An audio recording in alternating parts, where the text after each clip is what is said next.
ಎಲ್ಲರಿಗೂ ನಮಸ್ಕಾರ. ಮೊದಲಿಗೆ ನಾಗರ ಪಂಚಮಿ ಹಬ್ಬದ ಶುಭಾಶಯಗಳು. ಎಲ್ಲರೂ ಹಬ್ಬ ಮುಗಿಸ್ಕೊಂಡು ಆರಾಮಾಗಿದ್ದೀರಾ ಅಂತ ಅಂದ್ಕೊಳ್ತೀನಿ. ನನ್ನ ಹಬ್ಬ ಸ್ಟಾರ್ಟ್ ಆಗಿದೆ. ಹೇಗೆ ಅಂದರೆ ಮಾರನೇ ದಿನದ ಮುಂಚೆನೇ. ಹೇಗೆ ಅಂತೀರಾ?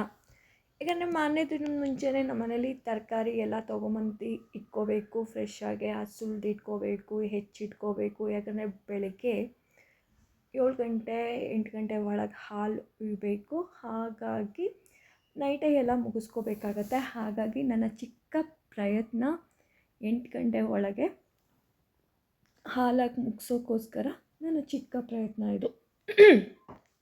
ನಿಮಗೆ ಮೊದಲಿಗೆ ತೋರಿಸಿದ್ನಲ್ಲ, ಅದು ತೆಂಗಿನಕಾಯಿ, ಬೆಲ್ಲ, ಗಸಗಸೆ ಹಾಕಿ ಸಿಹಿ ಕಡುಬುಗೋಸ್ಕರ ಮಾಡ್ಕೊಳ್ಳೋದು. ಸಿಹಿ ಕಡುಬು ಮತ್ತು ಖಾರ ಕಡುಬು ಎರಡೂ ಕೂಡ ಮಾಡ್ಕೋಬೇಕಾಗತ್ತೆ. ಅದನ್ನು ಹೇಳ್ತಾ ಹೋಗ್ತೀನಿ ನಿಮಗೆ. ಫಸ್ಟ್ ಏನಕ್ಕೆ ತರಕಾರಿ ಹೆಚ್ಕೊಂಡೆ ಅಂತ ಹೇಳ್ತೀನಿ ಕೇಳಿ.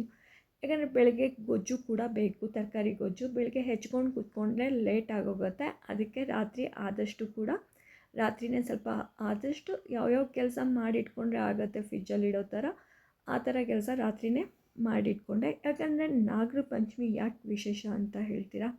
ನಾಗರ ಪಂಚಮಿ ಅಂದರೆ ನಮ್ಮ ಮನೇಲಿ ನಮ್ಮ ಮನೆ ದೇವರದು. ಹಾಗಾಗಿ ನಾಗರ ಪಂಚಮಿ ತುಂಬ ಕೇರಲ್ಲಿ, ತುಂಬ ಇದರಲ್ಲಿ ಮಾಡಬೇಕು. ಮೊದಲಾದರೆ ನಮ್ಮ ಅತ್ತೆ ಎಲ್ಲ ಹೇಗೆ ಮಾಡ್ತಿದ್ರಂತೆ ನನಗೆ ಗೊತ್ತಿಲ್ಲ. ಯಾಕಂದರೆ ನಾನು ಮದುವೆ ಆಗಿ ಬಂದಾಗ ನಮ್ಮ ಅತ್ತೆ ಇದ್ದಿಲ್ಲ. ಹಾಗಾಗಿ ನನಗೆ ಆ ವಿಷಯ ಗೊತ್ತಿಲ್ಲ. ಆದರೆ ಹೇಳ್ತಾಯಿದ್ರು ಅವರು, ಅಂದರೆ ಬೆಳಗ್ಗೆನೇ ಎದ್ದು ಸರಂಗಿನ ಮಾಡಿ ಪೂಜೆ ಎಲ್ಲ ಮುಗಿಸ್ಕೊಂಡು ಆದರೆ ಮಲಗೋದು ಬರೀ ಅಂದರೆ ಭೂಮಿಲಿ ಮಲಗ್ತಾಯಿದ್ರಂತೆ. ಅಂದರೆ ದಿಂಬು ಕೂಡ ಹಾಕ್ಕೊಳ್ಳಲ್ಲ, ಹಂಗೆ ಕೆಳಗಡೆ ಏನೂ ಹಾಕೊಳ್ಳೋಂಗೆ ಮಲಗ್ತಾಯಿದ್ರಂತೆ. ಬೆಳಗ್ಗೆ ಎದ್ದು ಅಂದರೆ ತೊಳೆದಿಟ್ಟಿದ್ದ ಬಟ್ಟೆ ಆಚೆ ಒಣಗಿಸ್ತಿದ್ರಂತೆ. ರಾತ್ರಿ ತೊಳೆದಿದ್ದು ಅದೇ ಬಟ್ಟೆ ಬೆಳಗ್ಗೆ ಹಾಕ್ಕೊಂಡು ಅವ್ರು ಪೂಜೆ ಮಾಡ್ತಿದ್ದಂತೆ. ಅವ್ರು ಪೂಜೆ ಮಾಡೋವ್ರಿಗೂ ಹಾಲು ಬರೋವ್ರಿಗೂ ಯಾರ ಹತ್ರನೂ ಮಾತು ಆಡ್ತಾಯಿದ್ದಿಲ್ಲ ಅಂತೆ. ಆ ಥರ ಪೂಜೆ ಮಾಡ್ತಿದ್ರಂತೆ ಅವರು. ಹಾಗಂತ ನಾನು ಕೇಳಿರೋದು, ನನಗೆ ಗೊತ್ತಿಲ್ಲ. ಅಷ್ಟು ನೇಮ ಅಂದರೆ ಇವ್ರ ಮನೇಲಿ ನೆಡ್ಕೊಂಡು ಬಂದಿರೋದು ಈ ರೀತಿ ನಾಗರ ಪಂಚಮಿ. ಹಾಗಾಗಿ ನಾನು ಕೂಡ ಅದೇ ಫಾಲೋ ಮಾಡ್ತೀನಿ. ಆದರೆ ಅಷ್ಟು ನೇಮ ಆಗಿ ನನ್ನ ಕೈಯಲ್ಲಿ ಆಗುತ್ತೋ ಇಲ್ವೋ ಗೊತ್ತಿಲ್ಲ, ಆದಷ್ಟು ಪ್ರಯತ್ನ ಅಂತೂ ಪಡ್ತೀನಿ. ಹಾಗೆ ಈರುಳ್ಳಿ ಎಲ್ಲ ರಾತ್ರಿಯೇ ಹೆಚ್ಚಿಟ್ಕೊಂಡಿದ್ದೆ. ಬೆಳಗ್ಗೆ ಎದ್ದೆ 4:15 4:20 ಆಗಿತ್ತು. 4:15 4:10ಗೆ ಎದ್ದಿದ್ದು ನಾನು.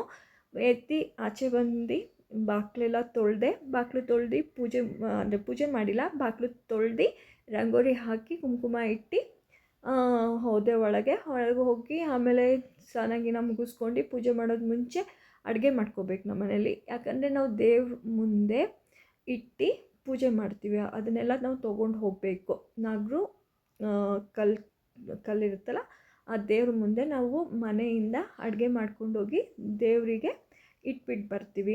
ಹಾಗೆ ಅದಕ್ಕೋಸ್ಕರ ಎಲ್ಲ ಅಡುಗೆ ಕೂಡ ನಾವು ಮಾಡ್ಕೋಬೇಕು. ಏನೇನು ಅಡುಗೆ ಅಂತ ಹೇಳಿದರೆ, ತರಕಾರಿ ಗೊಜ್ಜು, ಖಾರ ಕಡುಬು, ಸಿಹಿ ಕಡುಬು, ಆಮೇಲೆ ಪಾಯಸ. ಶಾವಿಗೆ ಪಾಯಸ ಮಾಡಲ್ಲ ಆವತ್ತು, ಹಾಗಾಗಿ ಅಕ್ಕಿ ಪಾಯಸ ಆದರೂ ಆಗ್ಬೋದು, ಸಬ್ಬಕ್ಕಿ ಪಾಯಸ ಆದರೂ ಆಗ್ಬೋದು. ನಾನು ಸಬ್ಬಕ್ಕಿ ಪಾಯಸ ಮಾಡಿದ್ದೆ.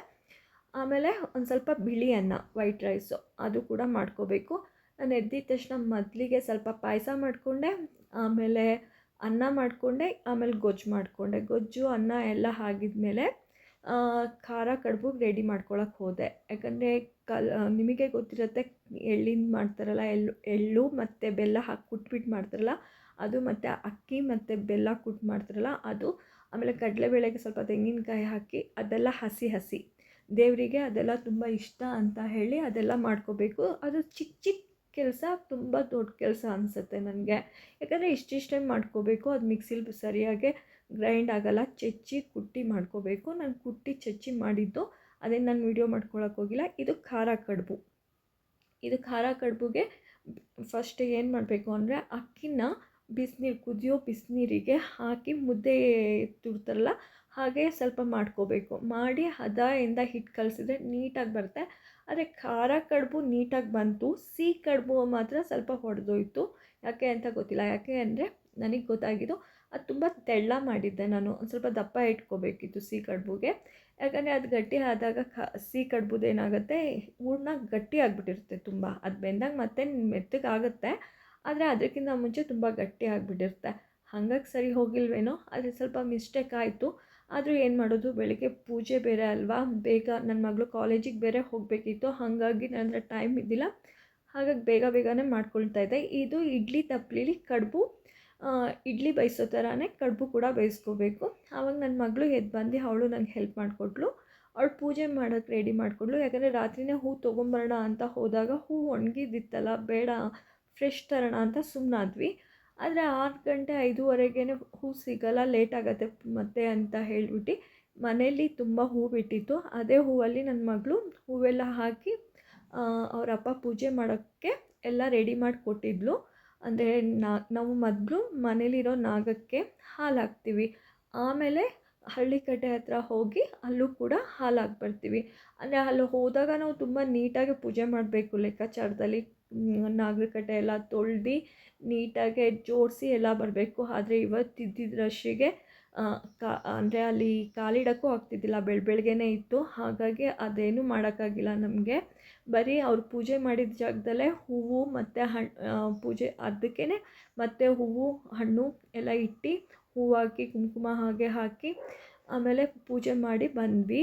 ಹಾಗೆ ಒಂದು ಸ್ವಲ್ಪ ಹಣ್ಣು ಹಂಪ್ಲೆಲ್ಲ ಇಡಬೇಕಾಗತ್ತೆ. ಮೇನು ಸೌತೆಕಾಯಿ, ದಾಳಿಂಬೆ, ಸೇಬು, ಮೇನ್ ಎಲ್ಲರಿಗಿಂತ ಸೀಬೆಹಣ್ಣು, ಇಷ್ಟನ್ನು ಇಡಬೇಕಾಗತ್ತೆ. ಆಮೇಲೆ ಮನೇಲಿ ಅಡುಗೆ ಮಾಡ್ಕೊಂಡಿರ್ತೀವಲ್ಲ, ಅದು ಕೂಡ ಇಟ್ಟು ಆ ದೇವರಿಗೆ ಹಾಗೆ ಇಟ್ಬಿಟ್ಟು ಬರ್ತೀವಿ ನಾವು ಅಲ್ಲೇ. ಅದೆಲ್ಲ ತೊಗೊಂಡು ಖಾರ ಕಡುಬು, ಸಿಹಿ ಕಡುಬು ಎಲ್ಲ ತೊಗೊಂಡೋಗಿರ್ತೀನಲ್ಲ, ಅದೆಲ್ಲ ಇಟ್ಟು ಪೂಜೆ ಮುಗಿಸ್ಕೊಂಡು ಮಕ್ಕಳೆಲ್ಲ ಇದರಲ್ಲಿ ಏನು ಮೇನು ಅಂದರೆ ಹಾಲನ್ನು ಹಾಕೋದು.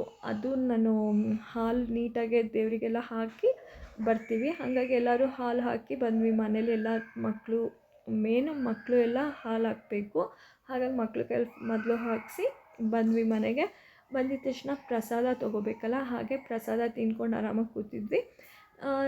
ಮಗಳಾಗಬೇಕು ತುಮಕೂರಿಂದ ಕಾಲ್ ಮಾಡಿದ್ಲು, ಖಾರ ಕಡುಬು ಬೇಕು ಅಂತ ಹೇಳಿ.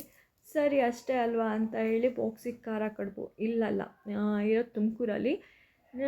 ಏನು ಮಾಡೋದು ಅಂತ ಗಾಡಿ ತೆಗೆದೆ, ಬಾಕ್ಸ್ ಪ್ಯಾಕ್ ಮಾಡಿಕೊಂಡೆ. ಗಾಡೀಲಿ ಹೋಗ್ಬೇಕಾದ್ರಂತೂ ಫುಲ್ ಟ್ರಾಫಿಕ್, ಹೆವಿ ಟ್ರಾಫಿಕ್ ಇತ್ತು ಹೇಳಬೇಕಾ. ಅದು ಬೇರೆ ಬಿಸಿಲು ಕೂಡ ಇತ್ತು. ಸರಿ ಹಾಗೆ ಹೋಗಲಿ ಅಂತ ಹೇಳಿ ಹೋಗಿ ಬಾಕ್ಸಲ್ಲಿ ತುಂಬ್ಕೊಂಡು ಅಲ್ಲಿ ಬಸ್ ಸಿಕ್ತು ನನಗೆ. ಆ ಬಸ್ಸವ್ರಿಗೆ ಹೇಳಿದೆ ಈ ಥರ ಕೊಟ್ಬಿಡಿ ಅಂತ ಹೇಳಿ.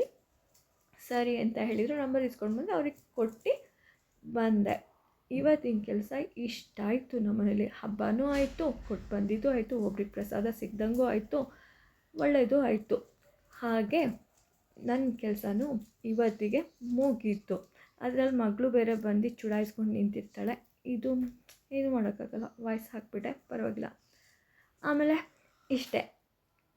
ಅಂದರೆ ನಮ್ಮ ಮಕ್ಕಳು ಇದಕ್ಕೆಲ್ಲ ಹೇಗೆ ಅಂದರೆ ಹೇಳೋಕ್ಕಾಗಲ್ಲ, ವಿಚಿತ್ರ ಮಕ್ಕಳು. ಹೆಸರು ಚೆನ್ನಾಗಿದೆ ಅಲ್ಲ. ಇದೇ ಬಸ್ಸಿಗೆ ಕೊಟ್ಬಿಟ್ಟು ಬಂದೆ. ಬರಬೇಕಾದ್ರೂ ಫುಲ್ ಟ್ರಾಫಿಕ್ಕು, ಹೆವಿ ಟ್ರಾಫಿಕ್. ಆ ಟ್ರಾಫಿಕಲ್ಲಿ ಹೋಗಿ ಬರೋಷ್ಟಿಗೆ ಸಾಕಾಯಿತು. ಮತ್ತೊಂದು ವಿಡಿಯೋದಲ್ಲಿ ಮತ್ತೆ ಸಿಗೋಣ. ಅಲ್ಲಿವರೆಗೂ ಟೆಕ್